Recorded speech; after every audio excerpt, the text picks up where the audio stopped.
Throughout this semester, we have focused on three main components that make up American culture and where it stands today. These three components consist of race, class, and gender. Two of these components are ones that are automatically noticed when a person enters a room without question. It is on most occasions easy to identify one's race and gender, which are a key component to how people have been treated throughout history. In some cases, class is recognized on how one speaks, dresses, or behaves. It is unfortunate that stereotypes like this exist, but history plays a large role in these thinking patterns.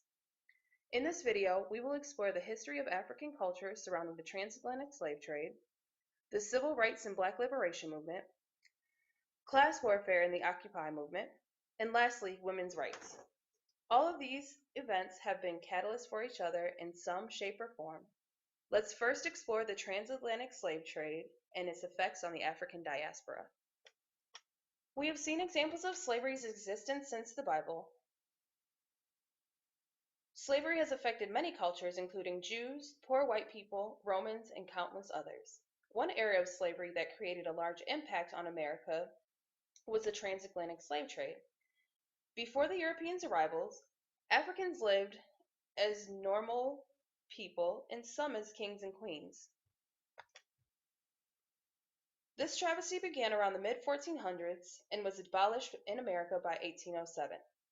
The transatlantic slave trade was the act of Europeans traveling by boat to Africa, where an estimate of 10 million Africans were captured and sent to other countries to work for no pay in extremely harsh conditions.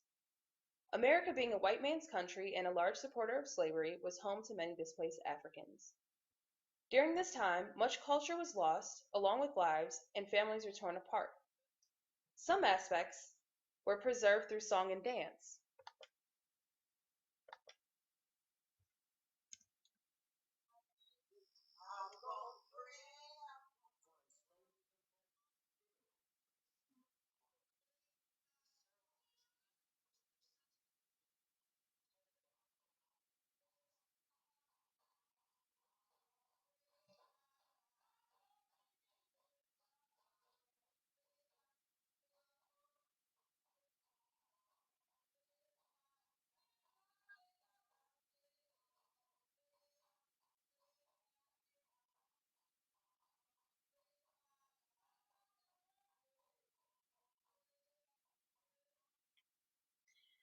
Education was limited also, leaving a despair amongst the enslaved community.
Eventually, the Civil War was fought between 1861 and 1865 between the North and the South. With much bloodshed, this left the North with victory and the abolishment of slavery. Although Africans were now free, the next step was finding a place within society and equal rights as humans.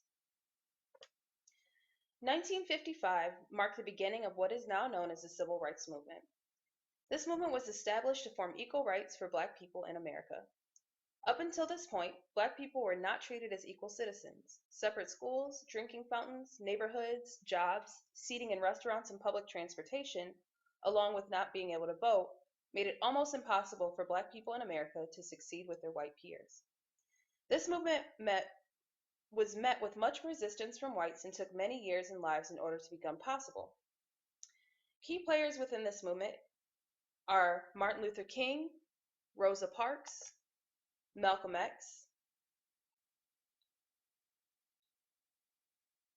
Martin Luther King, who was famous for his I Have a Dream speech, was a leader and activist who believed in a peaceful approach to freedom and justice. Rosa Parks was famous for her resistance to segregation by not giving up her seat at the front of the bus for a white woman. And lastly, Malcolm X for his involvement with the Nation of Islam and his non-peaceful approach to white oppression.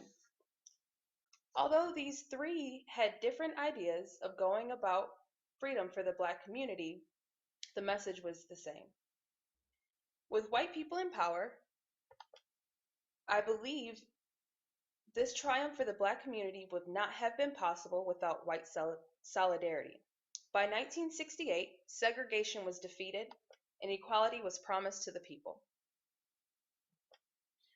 With race no longer on the forefront of the people's agenda, separation of wealth was the next, and the Occupy movement is one that is taking this matter head on. Occupy Wall Street is a people-empowered movement that began on September 17, 2011 in Liberty Square in Manhattan's financial district, and has spread across 100 cities in the United States and actions in over 1,500 cities globally. Occupy states, the movement is inspired by the popular uprisings in Egypt and Tanzania and aims to fight back against the richest 1% of people that are writing the rules of an unfair global economy that is foreclosing on our future. It is believed that 1% of the American population are in control of our wealth, and the state of American affairs with little to no regard for the under 99% of the people who are the ones on the front lines of the battlefield, taking care and educating their children, and doing the jobs they would never think of doing.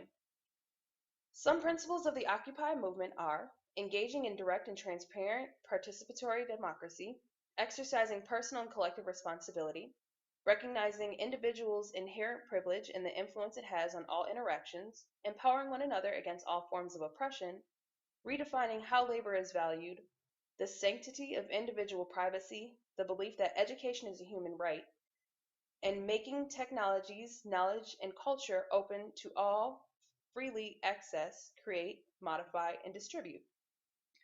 These ideas seem legitimate and fair in a country who prides itself on freedom and equality for all citizens. We would expect for this equality to exist across the board, regardless of race, class, or gender. But in a country where men have been in its rule since the beginning of time, gender might play a role in its current state. It wasn't until 1920 that women were allowed to vote. This came after the women's suffrage movement, which was founded by white women to become equal citizens like white men. This movement began in 1848 in Seneca Falls, New York, following the Declaration of Sentiments, which set the agenda for the women's rights movement. Susan B. Anthony and Elizabeth Stanton formed the National Women's Suffrage Association, which was in full support of white women having equality. By 1919, the amendment was passed, and white women began their future towards greater opportunity, protection in the workplace, and a right to vote. This was the beginning steps of gender equality that is still discussed and fought for to this day.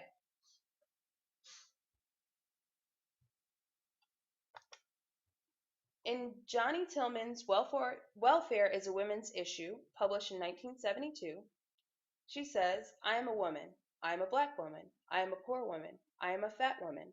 I am a middle-aged woman, and I'm on welfare. In this country, if you're any of those things, you count less as a human being.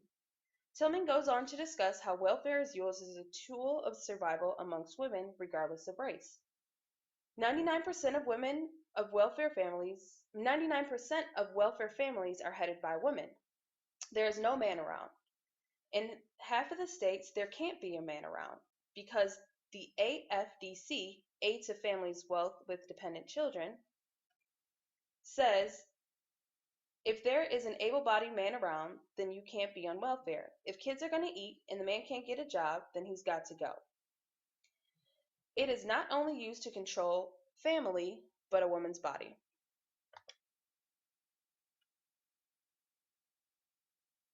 You are not supposed to have sex due to the likelihood of getting pregnant and giving birth to another mouth to feed on America's dime. Welfare recipients are looked down on and considered unable to provide for themselves, when in reality, having a job does not mean you're not making enough income to support yourself and your family. Her suggestion to ending this call welfare was the National Welfare Rights Organization. This organization will provide guaranteed adequate income, which would eliminate sexism amongst people needing government help and create not only women's freedom, but help to those in need regardless of race, class, or gender. Which seems legitimate with history's track record on the attack of racial groups, the separation of wealth, and the improper treatment of women based on gender. Although the history of the United States is one that was built on slavery, oppression, and the mistreatment of many groups of people, America has taken steps for equality for all people. Starting with the acknowledgement of human rights by abolishing slavery amongst Africans in America, coming so far as to electing America's first black president in 2009. Next, by attempting to address the gap of wealth of the 1% by spotlighting the Occupy movement and opening up door for discussion of minimum wage increases throughout the country in hopes to create a stronger middle class. Lastly, by opposing gender oppression and opening up the door for women to vote and hold jobs which they can provide for their families. In spite of taking hundreds of years to overcome some sort of liberation, it is better than none at all. Hopefully, with a united nation, a majority of people of color and their allies, a working class nation just wanting to make comfortable lives and all genders respected, America is on a path to create an ideal country where freedom holds its true meaning and equality and justice rules overall.